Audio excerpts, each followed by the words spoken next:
ಅವರು ಮಾನ್ಯ ಮುಖ್ಯಮಂತ್ರಿಗಳ ಗಮನ ತಂದು ನಮ್ಮೆಲ್ಲ ಬೇಡಿಕೆಗಳನ್ನ ಈಡೇರಿಸ್ತಾರಂತ ವಿಶ್ವಾಸ ಇಟ್ಟುಕೊಂಡು ಇವತ್ತು ನಮ್ಮ ಮನವಿಯನ್ನ ಸಲ್ಲಿಸ್ತಾ ಇದ್ದೇವೆ.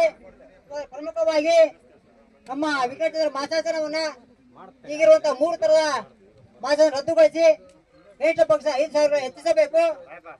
ಸೊ ಜೊತೆಗೆ ನಮಗೆ ಕೊಡ್ತಕ್ಕಂಥ ಬಸ್ ಪಾಸಿನ ಕಿಲೋಮೀಟರ್ ಮಿತಿಯನ್ನ ಈಗಿರುವಂತಹ 100 ಕಿಲೋಮೀಟರ್ ಇಂದ 250 ಕಿಲೋಮೀಟರ್ ಹೆಚ್ಚಿಸಬೇಕು. ಆ ಜೊತೆಗೆ ಇವತ್ತು KKRDB ಅನುದಾನದಲ್ಲಿ ವಿಕಲಚೇತನರಿಗೆ ಶೇಕಡ 5% ಅನುದಾನವನ್ನ ಬಳಕೆ ಮಾಡಬೇಕು.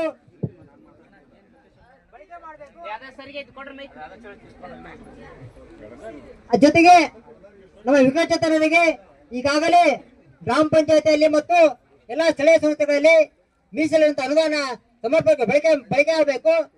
ಮತ್ತು ರಾಜ್ಯ ಸರ್ಕಾರ ಪ್ರತ್ಯೇಕವಾದ ನಿಗಮವನ್ನ ನಮಗೆ ಕೊಡಬೇಕು.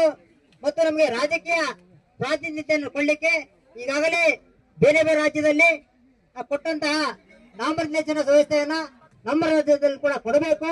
ಜೊತೆಗೆ ನಮ್ಮ ಪಾಲಕರಿಗೆ ನಮ್ಮ ಪೋಷಕರಿಗೆ ಈ ಕೊಡ್ತಕ್ಕಂಥ ಪೋಷಾಭತ್ಯೆಯನ್ನ ಸುಮಾರು 1,000ದಿಂದ 3,000 ಹೆಚ್ಚಿಸಬೇಕು.